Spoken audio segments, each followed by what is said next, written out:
तो देखिए, middle east में गहराते युद्ध के संकट के बीच प्रधानमंत्री नरेंद्र मोदी ने एक बड़ी इमरजेंसी बैठक की।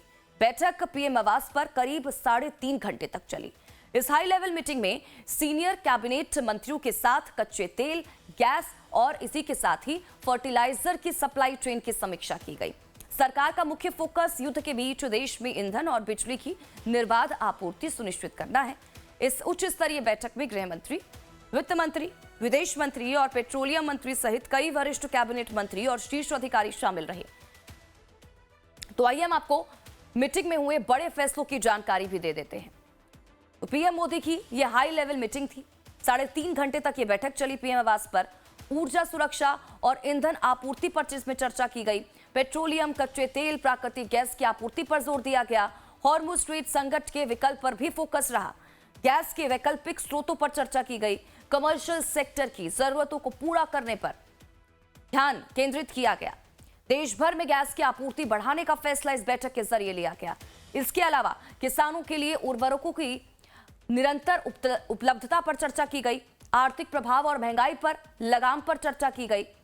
भारतीय सामानों के लिए नए अंतर्राष्ट्रीय बाजारों की तलाश की जाए, इसको लेकर भी बातचीत की गई।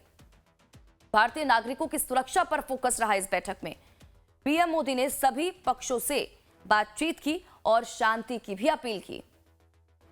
तो देखिए, प्रधानमंत्री ने स्पष्ट निर्देश दिए कि सरकार के सभी अंग सही नजरिया अपनाकर नागरिकों को इस संकट के प्रभाव से सुरक्षित रखें। बैठक में भोजन, ऊर्जा और ईंधन सुरक्षा पर चर्चा हुई। किसानों के लिए खरीफ सीजन के लिए खाद्य की आवश्यकता का आकलन किया गया। पीएम ने आश्वस्त किया कि पिछले सालों में बनाए गए स्टॉक के कारण खाद्य की कोई कमी नहीं होगी। भविष्य के लिए वैकल्पिक स्रोतों पर भी चर्चा हुई। इसके अलावा देश के सभी पावर प्लांटों में कोयले का पर्याप्त स्टॉक सुनिश्चित करने का फैसला लिया गया ताकि देश में बिजली की कोई भी किल्लत ना हो।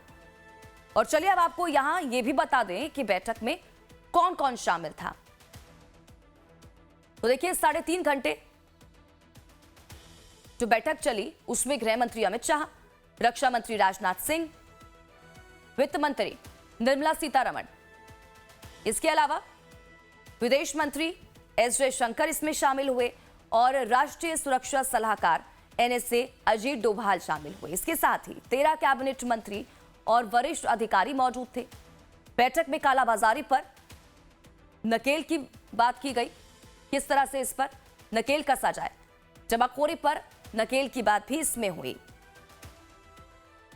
तो देखिए, बैठक में प्रधानमंत्री ने राज्य सरकारों के साथ उचित समन्वय के निर्देश दिए हैं ताकि युद्ध की आड़ में जरूरी वस्तुओं की कालाबाजारी और जमाखोरी ना हो सके।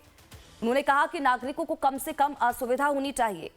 पीएम मोदी ने संकट से निपटने के लिए एक डेडिकेटेड ग्रुप ऑफ मिनिस्टर्स और सचिवों के समूह के गठन का निर्देश दिया है।